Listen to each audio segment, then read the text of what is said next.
ഇന്ന് രാവിലെ റൂമിലെ ബെഡ്ഷീറ്റൊക്കെ മാറ്റാനുണ്ടായിരുന്നു കേട്ടോ. ഈ ഒരു ബോക്സ് എല്ലാം ഞാൻ ഫ്ലിപ്കാർട്ടിൽ നിന്ന് എടുത്തതാണ് കേട്ടോ.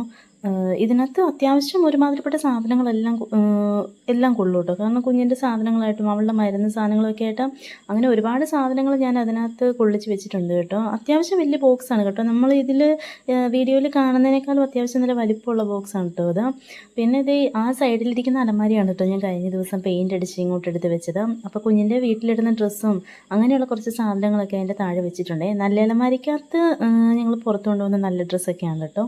പിന്നെ ഞാനത് ബെഡ്ഷീറ്റെല്ലാം ഒന്ന് മാറ്റി വിരിച്ചു. കുഞ്ഞിനും ചേട്ടായിക്കും പൊടിയുടെ അലർജി ഉണ്ട് കേട്ടോ. കുഞ്ഞിന് പൊടിയടിച്ചാൽ ഭയങ്കരമായിട്ട് ചുമയ്ക്കും, ചേട്ടായിക്ക് തുമ്മും, 2 പേർക്കും വിഷയമാണ് കേട്ടോ. അതുകൊണ്ട് ഒരു ബെഡ്ഷീറ്റ് ഞാൻ 3-4 ദിവസമൊക്കെ വിരിക്കാറുള്ളൂ കേട്ടോ. പിന്നെ ഇത് ഞാൻ അതെല്ലാം ഒന്ന് തട്ടിക്കുടഞ്ഞ് മാറ്റി വെച്ചു. ബെഡിൽ കട്ടിലേൽ ബെഡ്ഷീറ്റൊക്കെ വിരിച്ചിട്ടുണ്ടെന്ന് പറഞ്ഞാലും ആരും കിടക്കാറൊന്നുമില്ല കേട്ടോ. ഞങ്ങൾ കുഞ്ഞിന് 6 മാസം ഉള്ളപ്പം അവളെയും കൊണ്ട് താഴെ കിടക്കാൻ തുടങ്ങിയതാണ് കേട്ടോ. അവൾ ഒരു തവണ കട്ടിലേൽ നിന്ന് താഴെ പോയിട്ടുണ്ടായിരുന്നേ. പിന്നെ അതങ്ങനെ തന്നെയാണ് കേട്ടോ. അത് കഴിഞ്ഞ് പിന്നെ ഇത് സ്റ്റാൻഡിൽ അലക്കാനായിട്ടൊക്കെ കുറച്ച് തുണികളുണ്ടായിരുന്നു കേട്ടോ.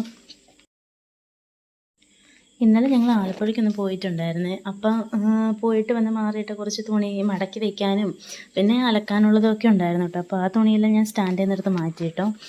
സ്റ്റാൻഡിൽ അങ്ങനെ തുണി കൂട്ടി ഇടാറില്ല കേട്ടോ. ഞാൻ അങ്ങനെ പെട്ടെന്ന് തന്നെ എടുത്ത് മാറ്റും കേട്ടോ. സ്റ്റാൻഡിൽ ആകെ ഇട്ടിരിക്കുന്നതെന്ന് പറയാൻ കുഞ്ഞിൻ്റെ തോർത്തുന്ന തോർത്തും അങ്ങനെ പിന്നെ നമ്മളെവിടെയെങ്കിലും പോയിട്ട് വന്ന് അത്യാവശ്യം മാറുന്ന തുണിയുള്ളൂ കേട്ടോ. അതും പെട്ടെന്ന് തന്നെ എടുത്ത് മാറ്റി എല്ലാം വൃത്തിയാക്കി ഇടും കേട്ടോ. പിന്നെ മുറിയെല്ലാം ഒന്ന് തൂത്തുവാരി എല്ലാം വൃത്തിയാക്കി പിന്നെ ഞാൻ നേരെ തൂത്ത് വരാനാണ് കേട്ടോ പോകുന്നത്. സിറ്റ് ഔട്ടും ഒന്നും തൂത്ത് വാരിയിട്ടുണ്ടായിരുന്നില്ല കേട്ടോ. അപ്പോൾ രാവിലെ തൂത്ത് വാരാനൊക്കെ ആയിട്ടാണ് പോകുന്നത്.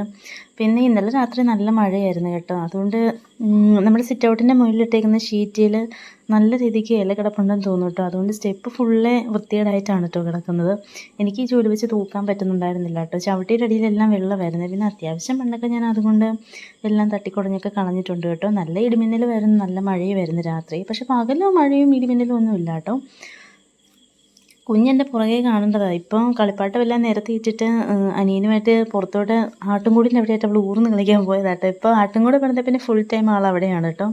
കളിപ്പാട്ടമെല്ലാം പതിവ് പോലെ തന്നെ. ഇപ്പം ഞാനീ പറക്കി വെക്കുന്നത് ഇതിങ്ങനെ ഇരിക്കുമൊന്നുമില്ല കേട്ടോ. ഇപ്പം ഞാൻ തൂത്ത് വാരി അത് അടുക്കി അങ്ങ് വെച്ച് കഴിഞ്ഞ് ആൾ കയറി വരുന്നത് അത് ഫുള്ളേ നിരത്തിയിടും കേട്ടോ. ഈ കളിപ്പാട്ടം എല്ലാം ഞാൻ വാരി തട്ടിക്കുടഞ്ഞ് എടുത്ത് വരുമ്പോൾ തന്നെ ഒരു സമയമാവും കേട്ടോ. അതെല്ലാം തൂത്ത് വാരി പറക്കി തൂത്തും തുടച്ചുമൊക്കെ വരുമ്പോൾ തന്നെ